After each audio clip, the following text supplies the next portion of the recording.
নমস্কার, সকলে কেমন আছেন? আমার নতুন একটি ভিডিওতে সকলকে জানাই স্বাগত। আজ বুধবার আর বিকেল 3:30 বাজে। দুপুরে ঘুম আসছিল না বলে একটু বাইরের দিকে আসলাম। এসছি এখন বাগানে, আর বাগানে বাবা আজ সকালে আর কাল সকালে মিলে এতটা জমি কুপিয়েছে। এই জায়গাটা এখান থেকে বেশ অনেকটা জায়গা নিয়ে বাবা এখানে মূলো, পালং শাক, ফুলকপি, বাঁধাকপি, ওলকপি, এইগুলো টমেটো, লঙ্কা সব এখানে বসানো হয় খাওয়ার জন্য। ধনেপাতা, এই জায়গাটায় সব কোপানো হয়েছে, এখনও মাটি রেডি হয়নি। মাটি রেডি হয়ে গেলে তারপর এখানে পিলি দেবে, তারপর ওই চারাগুলো এনে বসানো হবে। আর এই যে একটা আম গাছটা এবারে একটু বড়ই হয়েছে। এই আম গাছটা আম হয়, এত সুন্দর আমটা খেতে, কি আম্রপালি আম মনে হয়, আমার ঠিক নামটা জানা নেই। আমটার গায়ের রং লাল হয় আর খেতে এত সুন্দর হয়।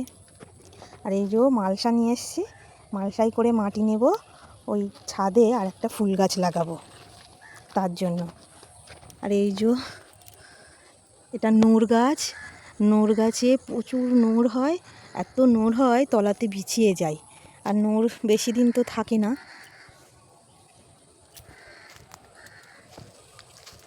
সব ঝরে পড়ে যায়।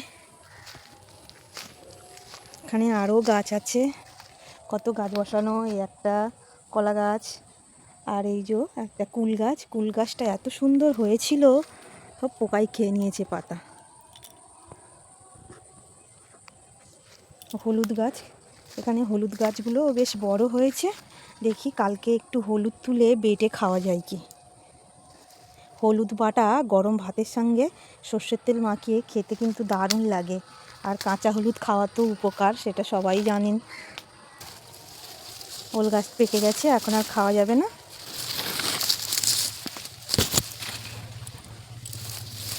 লতা পাতা জড়িয়ে আছে, গাছটাকে মেরে দেবে।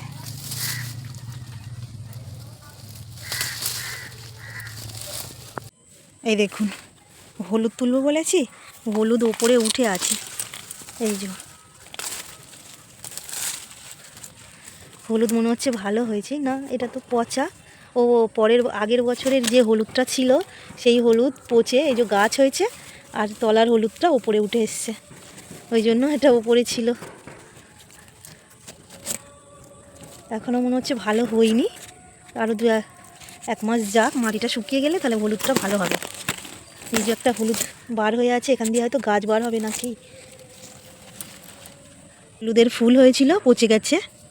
হলুদের ফুল কিন্তু দেখতে খুব সুন্দর, ওই পানার ফুলের মতো দেখতে হয়। পচে গেছে এটা।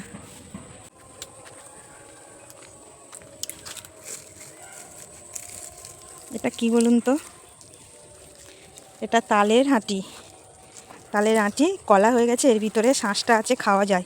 কাটবো, দা নিয়ে আসি বাড়ির থেকে।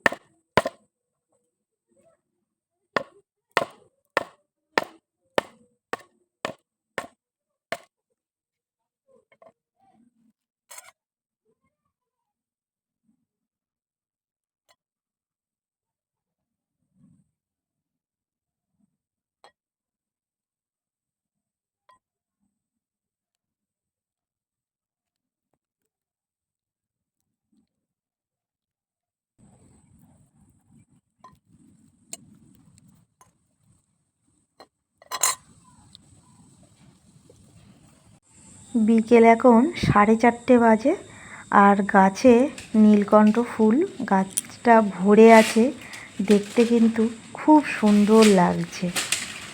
আর এই যে দুপাটি ফুল, আর এই ফুলের তো সিজন এখন, প্রত্যেকটা গাছে ফুল হয়ে আছে আর দেখতে খুব সুন্দর লাগছে।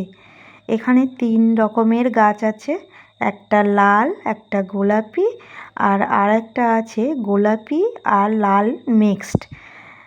খুব সুন্দর লাগছে। আর ছোট্ট ছোট্ট এর দানা হয়েছে, এই দানা থেকেই আবার নতুন গাছ হয়।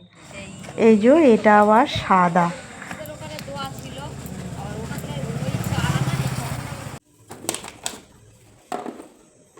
সন্ধে এখন 7:30, এখন এসছি রান্না করব। আর এই যে বড়ি, আগের বছরের বড়ি রান্না করব, বড়ি আর আলু দিয়ে তরকারি। এই বড়িটার মধ্যে 3 রকম বড়ি আছে।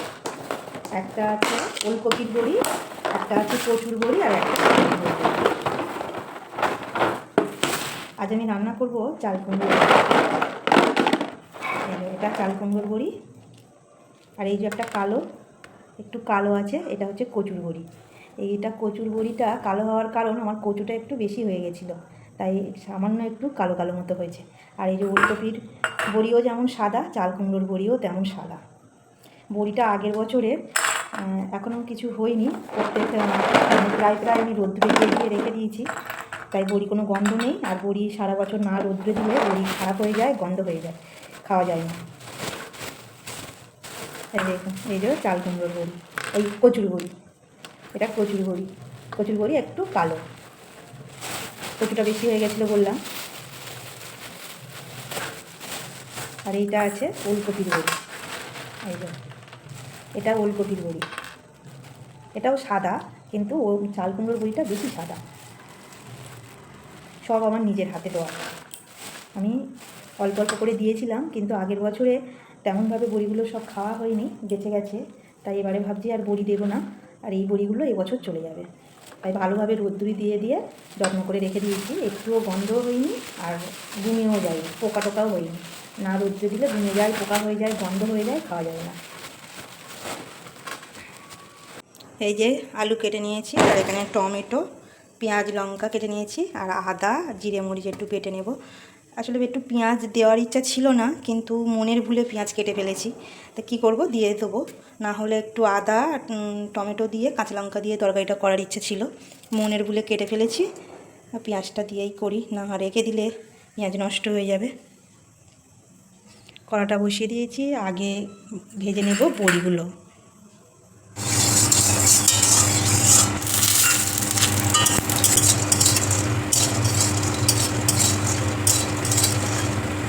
তেল গরম করে একটা শুকনো লঙ্কা ফোড়নে দিয়ে দিলাম। এরপর দিয়ে দিলাম পেঁয়াজ কুচি, আর আলুগুলো দিয়ে ভালোভাবে ভাজতে থাকবো।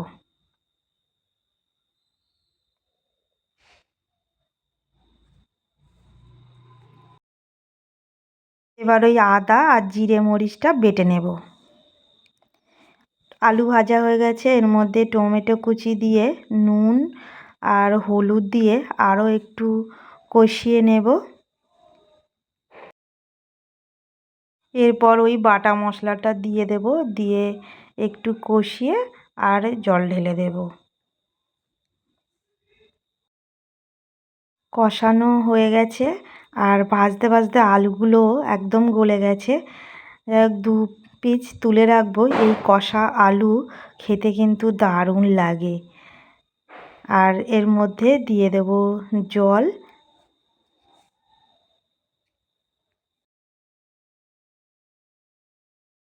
একটা থালা দিয়ে ঢাকা দিয়ে দেব, যাতে তাড়াতাড়ি ঝোলটা ফুটে ওঠে। আর আরেকদিকে ভাত প্রায় হয়ে এসছে, এখানেও ঝোলটা ফুটে উঠেছে। আর এই বড়িটা দিয়ে দিলাম। বড়িটা আমার বেশিক্ষণ ফোটাতে লাগে না, একটু তাড়াতাড়িই গলে যায়। আর তরকারি আমার প্রায় হয়ে এসছে, অল্প একটু মিট মশলা ছড়িয়ে আর নুনটা দেখে নামিয়ে নেব। আর মাঝে মধ্যে কিন্তু মাছ মাংস ছাড়াও এরকম নিরামিষ বড়ি আলু দিয়ে তরকারি করলে খেতে কিন্তু দারুণ লাগে। তরকারিটা হয়ে গেছে, নুনও ঠিক আছে, এদিকে ভাতও হয়ে গেছে, নামিয়ে নিলাম। আর এখানেই ভিডিওটা আমি শেষ করছি। আমার ভিডিও কেমন লাগছে আপনাদের অবশ্যই কমেন্ট করে জানাবেন, আর ভালো লাগলে একটা লাইক করবেন।